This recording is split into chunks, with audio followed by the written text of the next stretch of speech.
Hey, well, good morning, Grace, Pasadena. This is Pastor John Stone with our Tuesday morning devotion. About to go work out. I shoot these on Monday, obviously, and we're actually headed over to the office to close our office, which has been rented for years, and Jessica's really leading the way on that. So thankful for Jessica. But this coming Sunday, we're going to think about our last mother of Christ, which is his actual mother, Mary, and a lot of places to think about Mary. But I'm going to think about it in terms of where she gave birth to her son. And we may look back too at the promises given to Mary in this Sunday, but just today we're going to look at the famous passage. In those days, Caesar Augustus issued a decree that a census should be taken of the entire Roman world. This was the first census that took place while Quirinius was a governor of Syria, and everyone went to their own town to register. So Joseph also went up from the town of Nazareth in Galilee to Judea, to Bethlehem, the town of David, because he belonged to the house and line of David. He went there to register with Mary, who was pledged to be married to him and was expecting a child. While they were there, the time came for the baby to be born. And she gave birth to her firstborn, a son. She wrapped him in clothes and placed him in a manger because there was no room available for them. A few things to think about regarding Mary, the mother of Jesus. And the first one is that in becoming the mother of Jesus, she had to bear a good deal of shame. We know from the earlier accounts that she was pregnant by the Holy Spirit, that God came over her miraculously and conceived a child in her as a virgin, as someone who did not have any male DNA introduced to her in any way. A child was conceived in her who was fully God and fully man. His name is Jesus. And that would sound like to her parents' ears, to her husband's ears, and to her community's ears is ridiculous. I'm pregnant, and God told me I'm pregnant, even though I'm a virgin. She would have been laughed at, scoffed at, ridiculed. She would have been called insane. And the only reason Joseph was faithful to her is an angel appeared to Joseph and told him that what was conceived in her was of God. I mean, an angel is the only way Joseph knew to stay engaged and betrothed to Mary. Joseph himself had to bear the shame of this because his whole life, the rumor, the story, the reality would be he slept with her before they were married, got her pregnant, and lied about it. And they would both be considered liars and outcasts.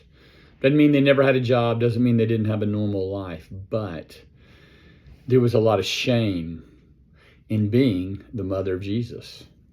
And the child she bore came to take away our shame. Isn't that interesting?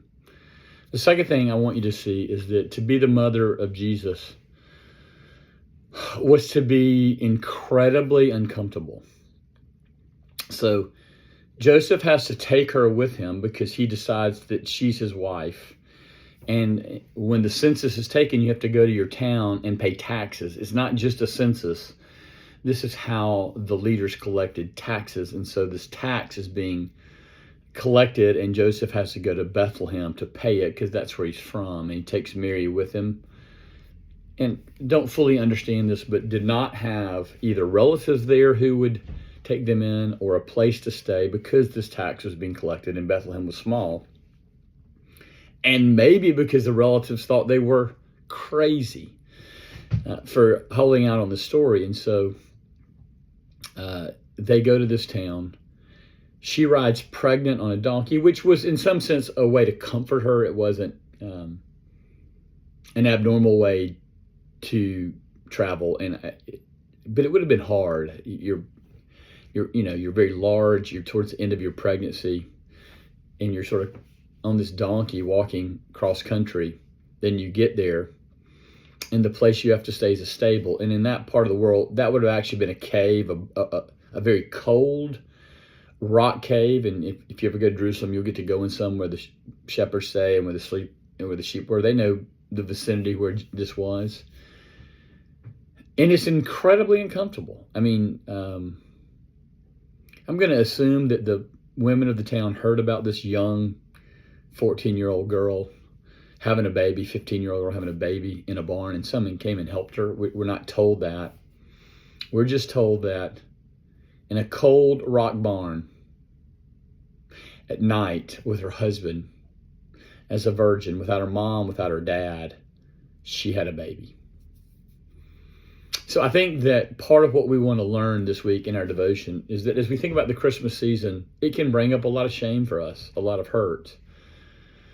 As we think about our lives, as we think about the things that have happened to us. And it's really an uncomfortable thing. I think we wish Christmas would be warm and rosy and good, but it's uncomfortable.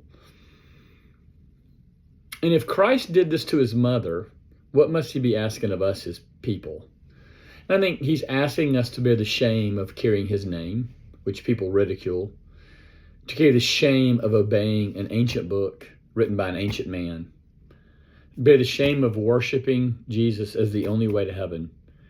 And he's telling us that it's uncomfortable to do that it's not possible to fit in. It's not possible to go along to get along, that we are Christians. We're his children, and in that there is shame and uncomfort. I look forward to more fully exploring this wonderful woman, Mary, and her husband, betrothed husband Joseph, on Sunday. Merry Christmas, and we'll see you soon.